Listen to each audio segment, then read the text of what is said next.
जय माता दी। प्रिय भक्तों, आज हम बाबा रामदेव के ऐसे अनोखे भक्त की कहानी सुनेंगे जिसमें स्वयं बाबा रामदेव ने अपने भक्त की थैली से बनी पतंग को उड़ाया। तो चलिए सुनते हैं। धीरज अपने माता पिता की इकलौती संतान था। धीरज का पिता सुरेश राजस्थान के राजगढ़ गांव का एक छोटा सा किसान था और माता कौशल्या आंखों से अंधी थी। धीरज के माता पिता बाबा रामदेव को बहुत मानते थे। धीरज का पिता सुरेश हर वर्ष बाबा रामदेव के दर्शन के लिए रुणीचा जाया करता था और भादवे के महीने में पूरे गांव की तरफ से रुणीचा जाने वाले यात्रियों की सेवा और खान पान के लिए आयोजित भंडारे में पूरे मन और भक्ति भाव से यात्रियों की सेवा किया करता था। सुरेश रोजाना अपनी कमाई का कुछ हिस्सा अपने घर में रखी बाबा रामदेव की मूर्ति के सामने रख दिया करता था और पूरा वर्ष बीत जाने पर उसे पूरे गांव की तरफ से आयोजित भंडारे में अपनी ओर से योगदान के रूप में दे दिया करता था। अपने पिता सुरेश के साथ धीरज भी भंडारे में बहुत ही भक्ति भाव से बाबा रामदेव के दर्शन करने जाने वाले यात्रियों की सेवा किया करता था। बाबा रामदेव धीरज की बचपन से ही ऐसी भक्ति को देखकर बहुत ही प्रसन्न होते थे। एक दिन सुरेश अपने खेत में बोई फसल की कटाई कर रहा था, तभी अचानक दिल का दौरा पड़ने से सुरेश की वहीं पर मृत्यु हो गई। सुरेश के गुजर जाने के बाद 10 वर्ष के धीरज के सिर से पिता का साया उठ चुका था। धीरज और उसकी अंधी माँ को सहारा देने वाला अब इस दुनिया में कोई नहीं था। 10 वर्ष का धीरज अब अपनी अंधी माँ की देखभाल करे या स्कूल जाए, इसलिए धीरज ने आगे की पढ़ाई छोड़ दी और अब अपनी माँ की देखभाल करने लगा। धीरज अब अपनी अंधी माँ का इकलौता सहारा था, परंतु पिता की मृत्यु के बाद दोनों माँ बेटे का जीवन गरीबी में ही निकल रहा था। धीरज और उसकी अंधी माँ ने बाबा रामदेव पर अपना विश्वास बनाए रखा। धीरज और उसकी अंधी माँ को कमाकर लाके देने वाला अब इस दुनिया में कोई नहीं था। धीरज ये बात जानता था कि उसके पिता रोजाना बाबा रामदेव की मूर्ति के सामने कुछ रुपए रखते थे।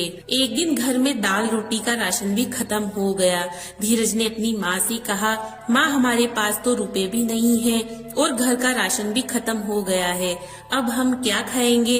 फिर उसको याद आया कि घर में बाबा रामदेव की ताक में पापा हमेशा रुपए रखा करते थे। धीरज ने ये बात अपनी माँ को बताई और माँ से कहा, माँ मैं बड़ा होऊंगा जब कमाकर वापस रख दूंगा। धीरज की ऐसी बातें सुनकर धीरज की माँ रोने लगी और बाबा रामदेव की ताक में रखे रुपयों से घर का राशन लाने की अनुमति दे दी। ऐसे करते करते घर का राशन जैसे ही खत्म होता, धीरज बाबा रामदेव की ताक में रखे रुपयों में से कुछ रुपए लेता और घर का राशन ले आता और बाबा रामदेव के चमत्कार से उस ताक में रखे रुपए धीरज के लेने के बाद वापस उतने ही बढ़ जाते थे। धीरज छोटा था और धीरज की माँ अंधी थी, उन्हें इस बात का आभास भी नहीं होता था। कुछ समय बीता, धीरज को एहसास होने लगा कि मैं यहाँ से जो रुपए लेता हूँ मुझे वैसे के वैसे ही रुपए अगली बार वापस मिलते हैं। उसने यह बात अपनी माँ को बताई तो उसकी माँ को विश्वास ही नहीं हुआ कि ऐसा कुछ होता है और वह अपने बेटे से कहने लगी कि यह सब बाबा रामदेव की ही कृपा है। ऐसे ही मकर संक्रांति का दिन था। धीरज भी बाकी बच्चों की देखा देखी आसमान में पतंग उड़ाना चाहता था, लेकिन वह ये भी जानता था कि उसके पास पतंग लाने जितने रुपए नहीं हैं, क्योंकि अगर पतंग लाएगा तो घर का राशन खत्म होने पर घर का राशन कैसे लाएगा। इसलिए धीरज ने एक थैली ली और उसे ही धागे से बांधकर पतंग की तरह उड़ाने लगा। लेकिन पतंग तो पतंग होती है और थैली थैली। धीरज की थैली बाकी बच्चों की पतंग की तरह आसमान में उड़ ही नहीं पा रही थी और धीरज की थैली को देखकर बाकी बच्चे धीरज का मजाक उड़ा रहे थे। यह सब देख धीरज अपने पापा को याद करके रोने लगा और छत से नीचे आकर अपनी माँ के पास बैठ गया। कौशल्या ने धीरज से उसकी उदासी का कारण पूछा तो धीरज ने सारी बात बता दी कि उसके पास उड़ाने के लिए पतंग नहीं है और आज बाकी सब बच्चे पतंग उड़ा रहे हैं। तो धीरज की माँ ने धीरज से कहा कि एक बार बाबा रामदेव ने जब वे छोटे थे तो कपड़े के घोड़े पर बैठकर आसमान में उड़े थे।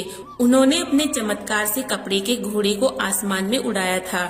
उसी प्रकार तू भी तो उन्हीं का सच्चा भक्त है। बाबा रामदेव तेरी पुकार जरूर सुनेंगे और तेरी थैली को पतंग बनाकर आसमान में सबसे ऊंचा उड़ाएंगे। धीरज अपनी माँ से बाबा रामदेव की कपड़े के घोड़े की आसमान में उड़ने वाली कहानी सुनकर दौड़ा दौड़ा छत पर गया और बाबा रामदेव से कहने लगा, बाबा आपने अपने बचपन में कपड़े का घोड़ा आसमान में उड़ाया, आज मेरी थैली भी पतंग बनाकर आसमान में उड़ा दो। धीरज के ऐसा कहने पर भी धीरज की थैली आसमान में नहीं उड़ी। धीरज ऐसे बार बार कहता रहा, परंतु धीरज जो ही थैली को उड़ाने लगता वह उड़ने के बजाय छत के नीचे लटक जाती। ये सब देख धीरज रोने लगा और थक हार कर मुड़कर वापस आने लगा। तभी पीछे से दाढ़ी मूछ वाले बाबा ने धीरज को आवाज लगाई कि धीरज थैली की पतंग ऐसे थोड़ी उड़ाते हैं, आओ मैं बताता हूँ कि ये कैसे उड़ेगी। धीरज पीछे मुड़कर बाबा को देखने लगा और पूछने लगा, क्या सच में आप इसे उड़ा सकते हो? तो बाबा बोले, हाँ क्यों नहीं, देखो कैसे उड़ती है तुम्हारी पतंग। फिर बाबा ने उस थैली से 2 सीख लेकर पतंग बनाई और धीरज के साथ मिलकर उड़ाने लगे। इसके बाद धीरज बोला, बाबा मेरा धागा तो बहुत ही छोटा है, आसमान तक तो पहुंच ही नहीं पाएगा। यह सुनकर बाबा मुस्कुराए और कहा, धीरज तुम पतंग उड़ाओ, मैं धागा पकड़ता हूँ। धीरज आसमान में पतंग उड़ाने लगा। धीरे धीरे धीरज की पतंग आसमान में सबसे ऊपर उड़ने लगी और इधर धागे की लंबाई बढ़ने लगी, क्योंकि वह बाबा कोई और नहीं बल्कि स्वयं बाबा रामदेव थे, जिनसे अपने भक्त बालक का रोना देखा नहीं गया और उसकी छोटी सी खुशी पूरी करने आ गए। बाबा ने धीरज को पतंग उड़ाते देख कहा, धीरज मेरे पास ये एक तिल का लड्डू है, क्या तुम इसे खाओगे?